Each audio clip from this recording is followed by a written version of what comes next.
Hello and welcome back. I want to go over these last two problems here, which are conceptual in nature.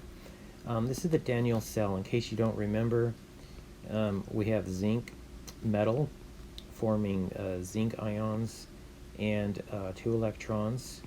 Okay, and those two electrons go through the wire or the motor or the light or whatever to the other electrode, and then over on this side we have reduction occurring. Copper 2 plus reacts with two electrons to form copper. Okay, so we have some questions in problem 13. Which of these three things is happening? Is the zinc electrode gaining mass? Well, when I look at the chemical reaction, it's actually losing mass, right? Because the zinc solid is going away. So it's not that. Okay, that is not happening. I'm going to cross that out there, okay? Now in number 2, it says reduction occurs at the copper electrode. So let's think about that. This is the copper electrode right here that I'm highlighting, and this is that reaction, okay? So we need to go back to maybe oil rig, if that helps you figure this out, right? So oxidation is loss of electrons, and reduction is gain. Okay, and so this is a reduction reaction because electrons are being gained by the copper plus 2 ion. So that is correct. Reduction occurs at the copper electrode.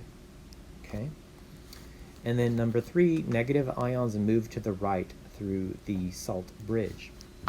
Okay, I was notating this a little bit. I just didn't diagram my diagram, but remember that when these two electrons are formed at the zinc electrode, they move through the circuit in a clockwise manner. The two electrons then come down here, okay?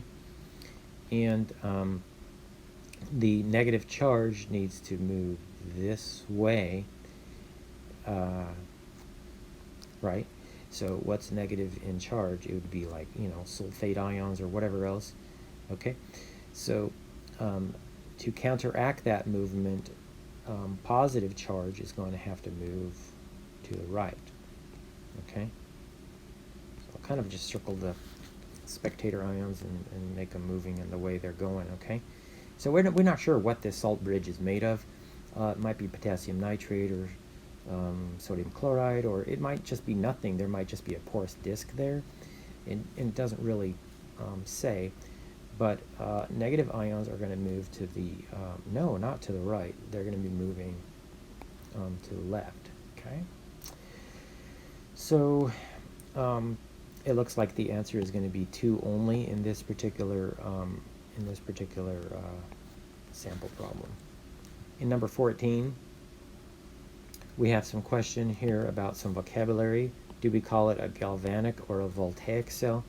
And remember, this is a perfect example of a voltaic cell where the voltage, the E cell, is greater than 0.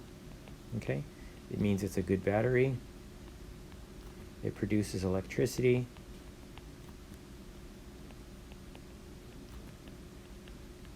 And so we call that voltaic. Okay, so where is that? That choice would be choice D as well. So this is a voltaic cell where the E is greater than 0.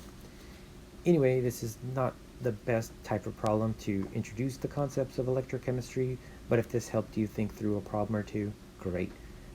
Thanks for watching. Have a great day.